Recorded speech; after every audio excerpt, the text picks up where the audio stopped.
കുറേ നൊത്തോലി ഇട്ടിട്ടുണ്ട്. നമുക്ക് നൊത്തോലിയും കപ്പയും കൂടെ ഇട്ട് ഉടച്ചെടുക്കാം. നൊത്തോലിയും കപ്പയും നല്ല ടേസ്റ്റാണ്. അപ്പോൾ നമുക്ക് നൊത്തോലി എല്ലാം കഴുകി വൃത്തിയാക്കി എടുക്കാം.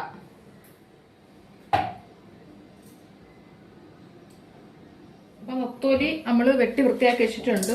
ഉപ്പിട്ട് നമുക്ക് നല്ല കണക്ക് കഴുകി വൃത്തിയാക്കി എടുക്കാം. ഇങ്ങനെ ഉപ്പിട്ട് ഇങ്ങനെ ആക്കുമ്പോഴത്തേക്ക് ചെതമ്പലെല്ലാം പോകും മീൻ്റെ നൊത്തോലിയിൽ. ചെതമ്പലും ഉളുമ്പും എല്ലാം നല്ല കണക്ക് പോയി നല്ല കണക്കാവും വൃത്തിയാക്കി.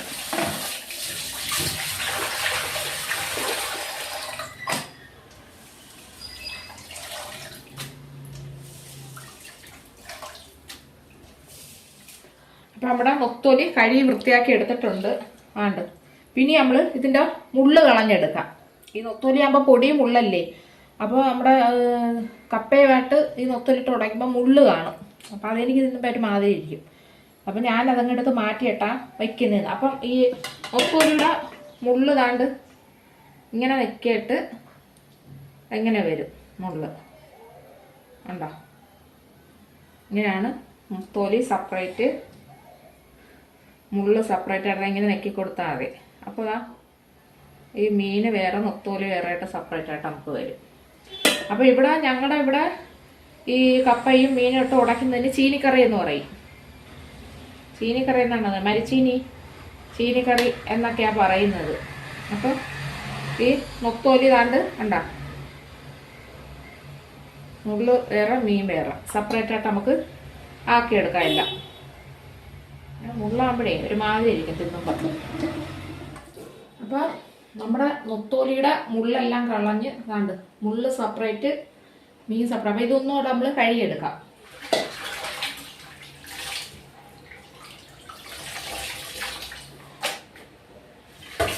ഒന്നുകൂടെ കഴുകിയെടുക്കാതെ നമുക്ക് ചീനി വാങ്ങിയിട്ടുണ്ടേ. അപ്പോൾ ചീനിയെല്ലാം കട്ട് ചെയ്ത് നോക്കാം.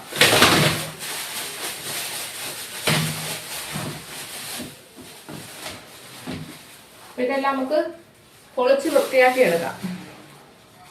ചീനിയല്ല ഇവിടെ 3 കിലോ 100 രൂപയ്ക്ക് വാങ്ങിച്ചതാണ്.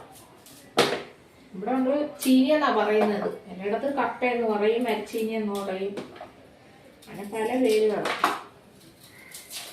ഇതെല്ലാം നമുക്ക് പൊളിച്ച് വൃത്തിയാക്കി എടുക്കാം.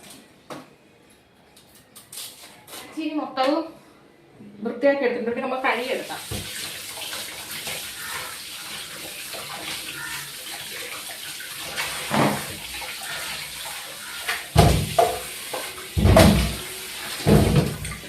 ഈ മരിച്ചീനി എല്ലാം കൊത്തി അരിഞ്ഞെടുക്കാം.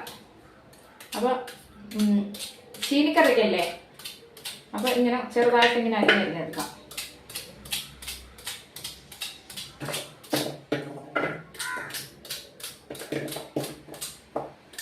എല്ലാം മരിച്ചീനി എടുക്കുന്നില്ല. ഒരു 2-3 പിള്ളേർക്ക് പുഴുങ്ങാൻ വേണ്ടി. പിള്ളേരാണെങ്കിൽ മീനിട്ട് ഉടച്ചത് കഴിക്കത്തില്ല. ഇവിടുത്തെ പുള്ളിക്കാരനും ഞാനും കഴിക്കും. അവർക്ക് സെപ്പറേറ്റ് ആയിട്ട് 2 പുഴുങ്ങി ഉള്ളി മുളകായിട്ട് കൊടുക്കുകയാണെങ്കിൽ അവർ കഴിക്കും.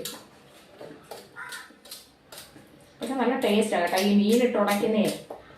കപ്പയെന്നും പറയും, മരിച്ചീനി എന്നൊക്കെ പറയും. പല സ്ഥലത്തും പല പേരുകളല്ലേ.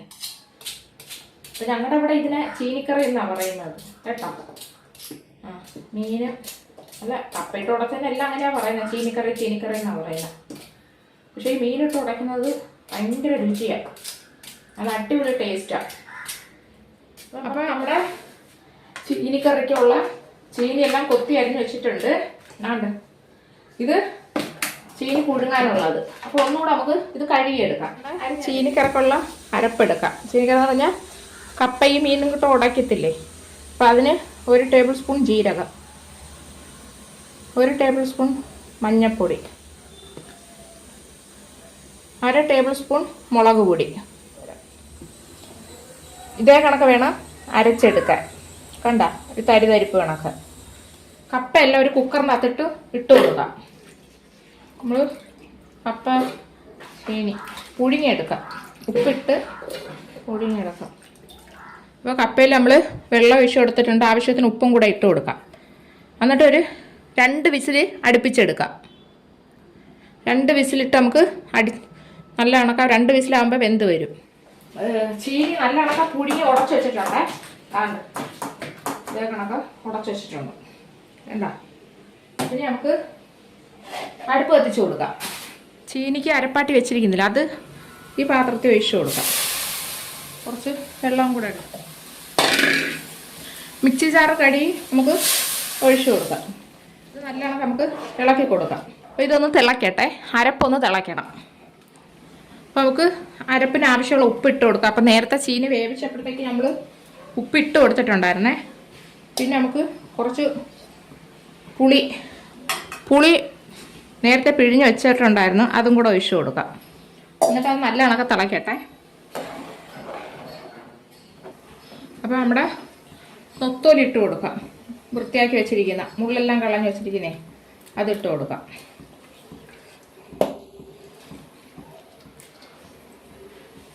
അപ്പോൾ നല്ല കണക്ക് വെന്ത് വരട്ടെ. അപ്പോൾ നമ്മുടെ മീനും അരപ്പും കൂടെ നല്ല കണക്ക് വെന്തിട്ടുണ്ട്. ഇനി നമുക്ക് ഉപ്പുണ്ടോ എന്ന് നോക്കട്ടെ. നമ്മൾ ചീനി പുഴുങ്ങിയപ്പോൾ നേരത്തെ ഉപ്പ് ഇട്ടിട്ടുണ്ടായിരുന്നല്ലോ.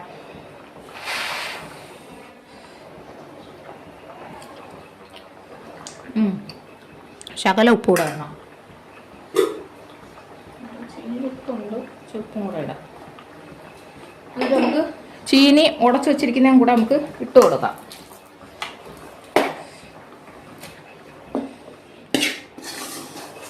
എന്നിട്ട് നല്ലോണം നമുക്ക് ഇളക്കി കൊടുക്കാം. മീനും ചീനിയും അരപ്പും എല്ലാം കൂടെ നല്ല കണക്ക് യോജിച്ചെടുക്കാം നമുക്ക്. അപ്പോൾ നമ്മുടെ ചീനിക്കറി മീനും ചീനിയും കൂടെ ഇട്ട് ഉടച്ച അപ്പോൾ ചീനിക്കറി ഇവിടെ തയ്യാറായിട്ടുണ്ട്. നല്ല അടിപൊളി ടേസ്റ്റാണ്. അപ്പോൾ നിങ്ങളെല്ലാവരും ഇതേ കണക്ക് ഒന്ന് ട്രൈ ചെയ്ത് നോക്കണം. പക്ഷെ നൊത്തോലിയല്ല, ഏത് മീനിൽ വേണമെങ്കിലും ചെയ്യാം. പക്ഷേ മുള്ളില്ലാതെ എടുക്കണം. മീൻ നമ്മൾ സെപ്പറേറ്റ് ആയിട്ടൊന്ന് നല്ലോണം കഴുകി വൃത്തിയാക്കി പുഴുങ്ങി വേവിച്ചിട്ട് പിന്നെ നമ്മൾ അതിൻ്റെ മാംസം മാത്രം എടുത്ത് അങ്ങനെയും വയ്ക്കാം. പക്ഷെ മുള്ള് നമുക്ക് ഇഷ്ടമല്ല, എനിക്കിഷ്ടമല്ല. അതുകൊണ്ടാണ് മുള്ളില്ലാതെ ഞാൻ തൊലിഞ്ഞെടുത്തത്. അപ്പം നമ്മുടെ ചീനിക്കറി ഇവിടെ തയ്യാറായിട്ടുണ്ട്. നിങ്ങളെല്ലാവരും ഒന്ന് ട്രൈ ചെയ്ത് നോക്കണം. നല്ല അടിപൊളി എന്ന് പറഞ്ഞാൽ അടിപൊളി ടേസ്റ്റാണ്. അപ്പോൾ നിങ്ങൾക്ക് എല്ലാവർക്കും എൻ്റെ വീഡിയോ ഇഷ്ടപ്പെട്ടാൽ എല്ലാവരും എൻ്റെ ചാനലൊന്ന് സബ്സ്ക്രൈബ് ചെയ്ത് ലൈക്ക് ചെയ്ത് സപ്പോർട്ടും കൂടെ ചെയ്യുക.